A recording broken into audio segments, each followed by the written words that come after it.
Welcome. Hello. Mr. Rahman Ahmed, Participant Secretary. Honorable how are you? Welcome. Yes, welcome on behalf of Thank you. Dr. Commission, our Honorable Amir, on behalf of Amir. Thank you very much. Thank you. Welcome. Good morning. Good morning. How are you? Thank you for the invitation.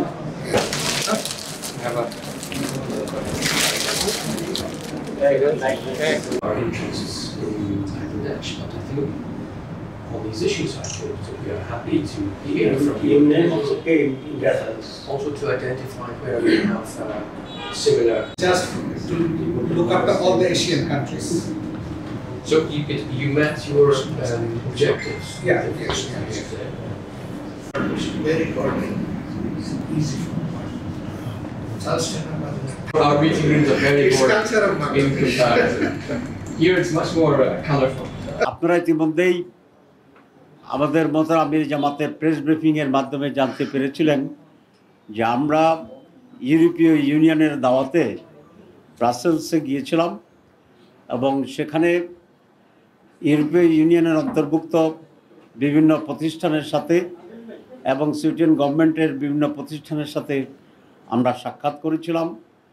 সেখানে বাংলাদেশ এবং ইউরোপীয় ইউনিয়নের বিভিন্ন কর্মকাণ্ড এবং স্বার্থের যে mutual ইন্টারেস্টের যে বিষয়গুলো সেগুলো নিয়ে আমরা আলোচনা করেছি।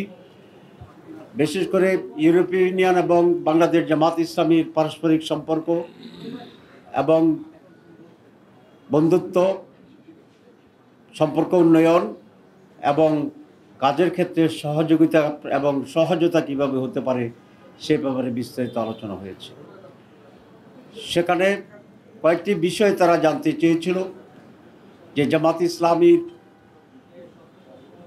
ডেমোক্রেসির ব্যাপারে স্ট্যান্ড কী, মহিলাদের অধিকারের ব্যাপারে আমাদের পলিসি কী হতে পারে এবং মাইনরিটি ইস্যুতে জামাত ইসলামের পলিসি কী হতে পারে, এসব ব্যাপারে বিস্তৃত আলোচনা হয়েছে এবং আমরা আমাদের স্ট্যান্ডকে ক্লিয়ার করার চেষ্টা করেছি।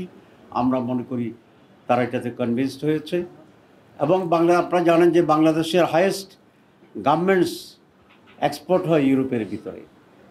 আমরা তাদেরকে প্রস্তাব দিয়েছি যে বাংলাদেশের শুধুমাত্র ইউরোপীয় ইউনিয়নের জন্য এখানে একটা এরিয়াকে আমরা অ্যাসাইন করব এবং সেখানে তারা গার্মেন্টস আরও বেশি করে তারা ইনভেস্টমেন্ট করবে। আজকে আমাদের সেই সফরের ফলো আপ প্রোগ্রাম হিসাবেই ইউরোপীয় ইউনিয়নের মাননীয় রাষ্ট্রদূত এসেছিলেন, তার সঙ্গে এসেছিল বলা হয়েছে। সেখানেও আমরা কয়েকটি বিষয় আলোচনা করেছি। বাংলাদেশের আগামী নির্বাচন এবং নির্বাচনে অবজারভার পাঠানোর ব্যাপারে আমরা কথা বলেছি। ইকুয়াল প্লেইং ফিল্ড তৈরি হওয়ার জন্যে বিশেষ করে প্রত্যেকটি বুথে ইলেকশনের সিসি ক্যামেরা যাতে সংযোজিত থাকে আমরা এটা প্রস্তাব করেছি। তারা এই প্রস্তাবকে এনকারেজ করেছে এবং এই জন্য যে হিউজ বাজেট দরকার আমরা তাদেরকে বলেছি তারা যেন এক্ষেত্রে সেভাবে আমাদেরকে সহযোগিতা করে। রিফর্মস কমিশনের ব্যাপারে তারা আমাদের কাছ থেকে জানতে চেয়েছিল। আমরা বলেছি প্রেসিডেন্ট প্রধানমন্ত্রীর ক্ষমতার ভারসাম্য আমরা চাই এবং প্রধানমন্ত্রীর পদে দুইবারের বেশি কেউ নির্বাচিত হতে পারবে না। ইলেকশন কমিশনের রিফর্মস কমিশনের এই প্রস্তাবের সাথে আমরা একত্রতা পোষণ করেছি, গতকালও যেটা আমরা প্রেস ব্রিফিংয়ে বলেছি।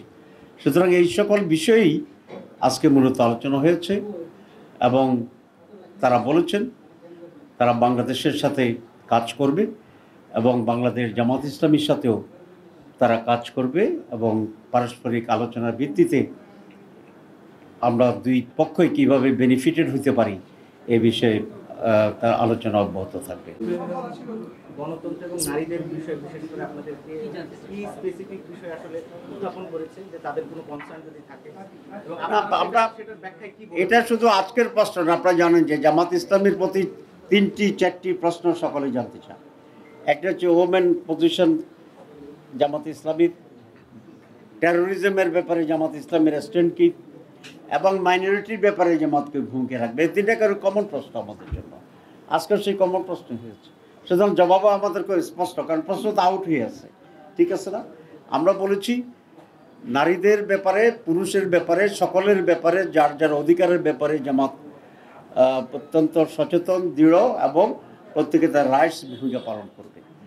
তারা বলেছিল যে মহিলাদের রিফর্ম কমিটির কিছু রিপোর্ট বেরিয়েছে, সেখানে আমরা একটা বিষয় আপত্তি করেছি যে সেখানে যৌনকর্মীদেরকে লাইসেন্স দেওয়ার যে প্রস্তাবনা, এটি মহিলাদের জন্য অত্যন্ত লজ্জাজনক, তাদের সম্মানের প্রতি আঘাত, অধিকারের প্রতি আঘাত। প্রত্যেকটা মানুষ তার সম্মান মর্যাদা দিয়ে বাঁচার যে অধিকার, এই প্রস্তাবনা সে অধিকারের বিপরীতে একটা আঘাত। সুতরাং এটাকে আমরা কন্ডেম করেছি, এটা আমরা তাদেরকে বলেছি। বাট আদারওয়াইজ মহিলাদের যে ভূমিকা, এটাকে আমরা এনকারেজ করি। তারা বলছে রাজনীতিতে মহিলাদের অংশগ্রহণের ব্যাপারে আমাদের সমর্থন। আমরা বলছি এক্ষেত্রে আমরা খুবই উদার। আমাদের মহিলা পার্লামেন্ট মেম্বার ছিল, এখন আমাদের দলের 43% মহিলা সদস্য আছে, যেটা আর কোনো দলের ভিতরে নেই। তো আমরা এগুলো ক্লিয়ার করছি বেশ স্পষ্টভাবে। Thank you very much.